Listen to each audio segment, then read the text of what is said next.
সুপ্রিয় উচ্চ মাধ্যমিকের পরীক্ষার্থী বন্ধুরা, বাংলা শিক্ষায়তন ইউটিউব চ্যানেলে তোমাদের সকলকে স্বাগত জানাই। আজকের এই বিশেষ ভিডিওতে আমি তোমাদের সুবিধার্থে WBHA উচ্চ মাধ্যমিক টেস্ট পেপার 2024 থেকে আবারও একটি বাংলা সেটের সমস্ত MCQ ও SAQ প্রশ্নের উত্তর নিয়ে আলোচনা করতে চলেছি। কাজেই ভিডিওটি তোমরা প্রথম থেকে শেষ পর্যন্ত খুব মনোযোগ সহকারে দেখো, আশা করি অনেক উপকৃত হবে। আমরা আজকে যে সেটটি নিয়ে আলোচনা করব তা হলো WBHA inter school test set number 11। একের দাগের প্রশ্ন, সঠিক বিকল্পটি নির্বাচন করো। 1 × 18 = 18। 1.1 দাগের প্রশ্ন, ছোট বউয়ের বাবা কাকে এনেছেন? সঠিক উত্তর তান্ত্রিক।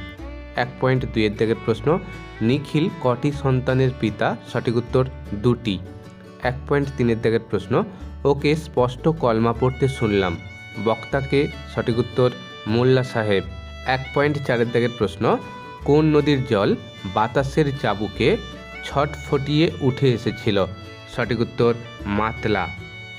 1.5 দাগের প্রশ্ন, নির্ঘাত মরে গেছে বুড়িটা বলেছিল? সঠিক উত্তর চাওয়ালা যোগা। 1.6 দাগের প্রশ্ন, কাবুকি থিয়েটার কোথায় গিয়েছিল? সঠিক উত্তর মস্কোতে। অথবা দাগের প্রশ্ন, প্রম্পটার কালীনাথ সেনের বয়স? সঠিক উত্তর প্রায় 60। 1.7 দাগের প্রশ্ন, পথিক নাটক কার লেখা? সঠিক উত্তর তুলসী লাহিড়ী।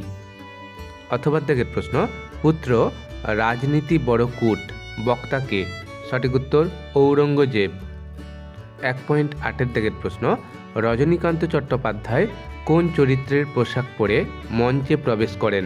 সঠিক উত্তর দিলদার। অথবা দাগের প্রশ্ন, কত ইঞ্চি বুক হলেই পুলিশ হওয়া যায় বলে শম্ভু মনে করেন? সঠিক উত্তর 32 ইঞ্চি। 1.9 দাগের প্রশ্ন, সারা রাত মাঠে আগুন জ্বেলেছিল কারা? সঠিক উত্তর দেশওয়ালিরা। 1.10 দাগের প্রশ্ন, কবি বহুদিন কোথায় যাননি? সঠিক উত্তর জঙ্গলে। 1.11 দাগের প্রশ্ন, ধোঁয়ার বঙ্কিম নিঃশ্বাস ঘুরে ফিরে ঘরে আসে? সঠিক উত্তর শীতের দুঃস্বপ্নের মতো। 1.12 দাগের প্রশ্ন, যে মেয়ে নিখোঁজ ছিন্ন ভিন্ন ড্যাশ তাকে পেয়ে? সঠিক উত্তর জঙ্গলে। 1.13 দাগের প্রশ্ন, গলদের কে নিপাত করেছিল? সঠিক উত্তর সিজার। অথবা দাগের প্রশ্ন, অলৌকিক গল্পটি বাংলায় অনুবাদ করেছেন? সঠিক উত্তর অপশান গ অনিন্দ্য সৌরভ। 1.14 দাগের প্রশ্ন, মধ্যযুগের সন্তগণ ছবিটি কার আঁকা? সঠিক উত্তর বিনোদ বিহারী মুখোপাধ্যায়। 1.15 দাগের প্রশ্ন, ইকমিক কুকার কে উদ্ভাবন করেন? সঠিক উত্তর ইন্দু মাধব মল্লিক। 1.16 দাগের প্রশ্ন, ব্রতচারীর উদ্ভাবক কে? সঠিক উত্তর গুরু সদয় দত্ত। 1.17 দাগের প্রশ্ন, একটি পার্শ্বিক ধ্বনি হল? সঠিক উত্তর ল। 1.18 দাগের প্রশ্ন, মৃগ শব্দের আদি অর্থ বন্য জন্তু, বর্তমান অর্থ হরিণ, এটি কি ধরনের অর্থ পরিবর্তন? সঠিক উত্তর শব্দার্থের সংকোচ।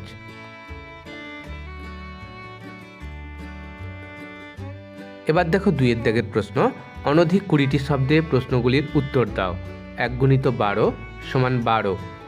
2.1 দাগের প্রশ্ন, মানি অর্ডারের ফর্ম আনিয়ে নিখিল কলম ধরে কি ভেবে ঠিক করবার চেষ্টা করে? উত্তর লেখো। নিখিলকে প্রতি মাসে 3 জায়গায় কিছু কিছু টাকা পাঠাতে হয়। মানি অর্ডারের ফর্ম আনিয়ে কলম ধরে সে ভেবে ঠিক করবার চেষ্টা করছে 3টে সাহায্যই এবার 5 টাকা করে কমিয়ে দেবে কিনা। 2.2 দাগের প্রশ্ন, নদীতে ফেলে দিয়ে এসো, কে কি ফেলে দিয়ে আসার কথা বলেছে? উত্তর লেখো।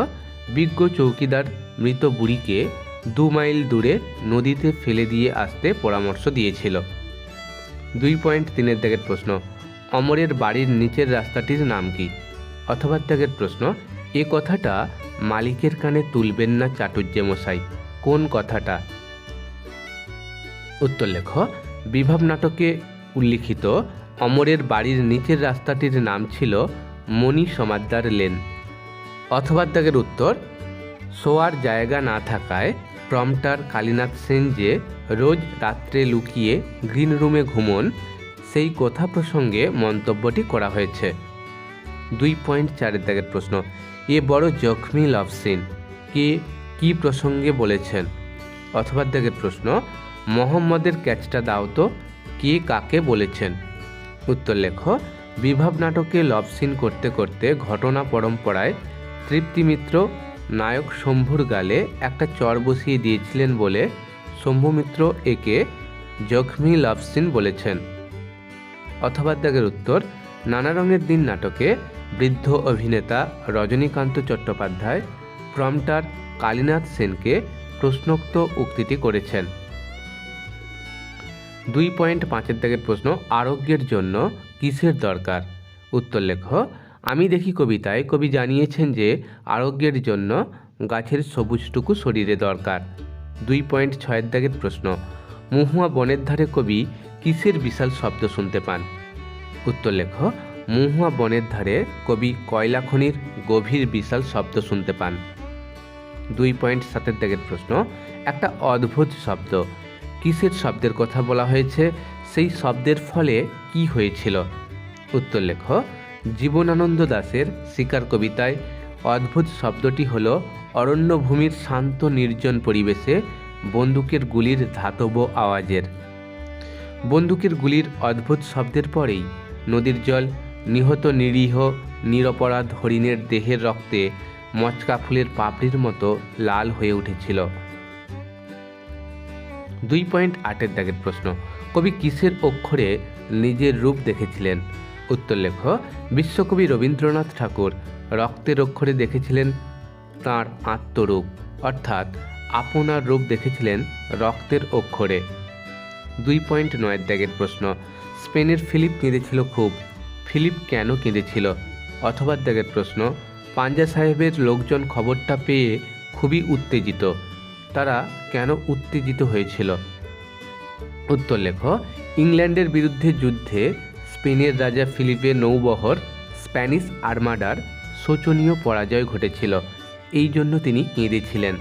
অথবা দাগের উত্তর, অলৌকিক গল্পে ক্ষুধা তৃষ্ণায় কাতর বন্দি ভারতীয়দের ট্রেনে করে অন্য শহরের জেলে পাঠানোর সময়ে কোথাও ট্রেন না থামানোর নির্দেশ দেওয়া হয়েছিল, এই খবরটা পেয়েই পাঞ্জা সাহেবের লোকজন উত্তেজিত হয়ে পড়েছিল। 2.10 দাগের প্রশ্ন, ব্যাপকার্থকতা বা অর্থান্তর্ভুক্তি কাকে বলে? উত্তর লেখো। ব্যাপকার্থকতা বা অর্থান্তর্ভুক্তি একটি শব্দের অর্থ যখন অপর শব্দের মধ্যে অন্তর্ভুক্ত থাকে তখন তাকে ব্যাপকার্থকতা বা অর্থান্তর্ভুক্তি বলে। এক্ষেত্রে একটি শব্দের অর্থ ব্যাপকতর হয় এবং তার মধ্যে অন্য এক বা একাধিক শব্দের অর্থ মজুদ থাকে। দৃষ্টান্ত, আসবাবপত্র, টেবিল, চেয়ার, খাট, আলমারি ইত্যাদি। ফুল, কামিনী, রজনীগন্ধা, গোলাপ, পদ্ম ইত্যাদি। রং, লাল, নীল, সবুজ, কমলা ইত্যাদি। উপরের উদাহরণগুলিতে বাম দিকের শব্দগুলির অর্থ ব্যাপকতর এবং ডান দিকের শব্দগুলির অর্থ বাঁ দিকের শব্দগুলির অর্থের মধ্যে অন্তর্ভুক্ত। 2.11 দাগের প্রশ্ন, ক্র্যানবেরি রূপমূল বলতে কি বোঝো? উত্তর লেখো। ক্র্যানবেরি রূপমূল যেসব পরাধীন রূপমূলের আভিধানিক অর্থ আপাতভাবে নেই এবং কোনো ব্যাকরণসম্মত অর্থও থাকে না, অথচ তা একটি শব্দকে অন্য শব্দ থেকে পৃথক করে, তাকে বলে ক্র্যানবেরি রূপমূল। যেমন আলাপ, প্রলাপ, বিলাপ, সংলাপ শব্দগুলির লাপ এই পরাধীন রূপমূল। 2.12 দাগের প্রশ্ন, শ্বাসাঘাত বলতে কি বোঝো? উত্তর লেখো। একাধিক দলযুক্ত শব্দের কোনো একটি দলকে অপেক্ষাকৃত বেশি জোর দিয়ে উচ্চারণ করার প্রবণতাকে শ্বাসাঘাত বলে। শ্বাসাঘাতের উপস্থিতি পুরো দল জুড়ে, কোনো নির্দিষ্ট ধ্বনিতে নয়। বাংলায় সাধারণত শব্দের প্রথম দলে শ্বাসাঘাতের উপস্থিতি দেখা যায়, যেমন শব্দ, শব্দ। এখানে সব এই শব্দটিতে শ্বাসাঘাত পড়েছে। এই ছিল আমাদের আজকের আলোচনাটি তোমাদের কেমন লাগলো অবশ্যই কমেন্ট করে আমাকে জানাও। আর ভিডিওটি যদি ভালো লেগে থাকে অবশ্যই একটি লাইক দিও। সবাই খুব ভালো থেকো। ধন্যবাদ।